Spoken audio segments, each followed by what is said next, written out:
Детство – это особый мир, где все вокруг было неизведанным, порой непонятным, но интересным. Так и Гаврил Черяев был когда-то беззаботным ребенком.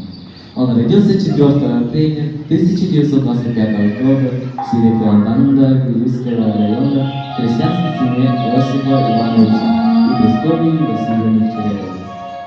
С детства был смышленым, честным, умным и прямолинейным человеком.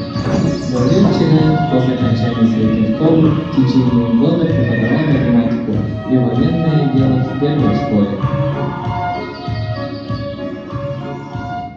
Наступает год Великой Отечественной войны. В 1943 году в возрасте 18 лет был призван в армию. Служил в Монголии первой автоматной роте Забайкальского военного округа. Участвовал в боевых действиях и дошел до Порт-Артура. В 1950 году мобилизован из Красной армии звание старшего лейтенанта. Шел на войну мальчишкой, 18 полных лет. Шло, подобрав подмышку, защищать он отчизну был горд. В сентябре 1943 года Гаврил Черяев от имени воинов и путян написал письмо, которое адресовал молодежи родной республики, оставшейся в тылу. Мы находимся в одной из частей нашей славной Красной Армии. Учимся бить врага наверняка. Нас, якутов, здесь немало. Якуты пользуются среди бойцов и командиров большим авторитетом, как природные охотники, снайперы на боевой учебе и ужающим примером меткой стрельбы. В сентябре он стал кандидатом экономических наук, был удостоен ордена Ленина, 2 орденов Трудового Красного Знамени и нескольких медалей. С 1965 года первый секретарь Якутского областного комитета КПСС. На этом постой осуществил ускоренную крупномасштабную индустриализацию экономики республики. Организовал работы по формированию Южно-Якутского, Западно-Якутского и Центрально-Якутского территориально-производственных комплексов. В течение 17 лет плодотворно трудился на этом ответственном посту.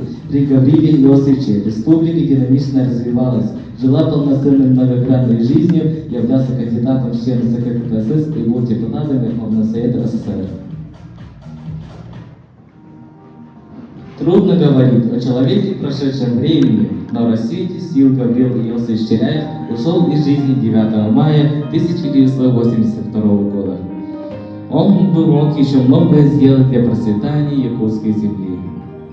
Органы власти воплотили в жизнь увековечие доброй памяти Гаврила Иосифовича.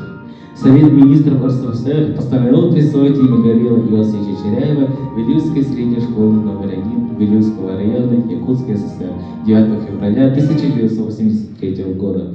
Вот, 40 лет мы гордо носим его имя, и сегодня школа, будучи верна своим многолетним традициям, постоянно совершенствует практическую деятельность на фундаменте достижений современной педагогической науки. Баланс между сохранением и укреплением традиций является непрерывным развитием и залогом успешной работы современного общеобразовательного учреждения. Школа входит в 100 лучших школ России, является участником партнерства школ республики с политехнической направленностью и республиканской инновационной площадкой, состоит в ассоциации с Северо-Восточным федеральным университетом.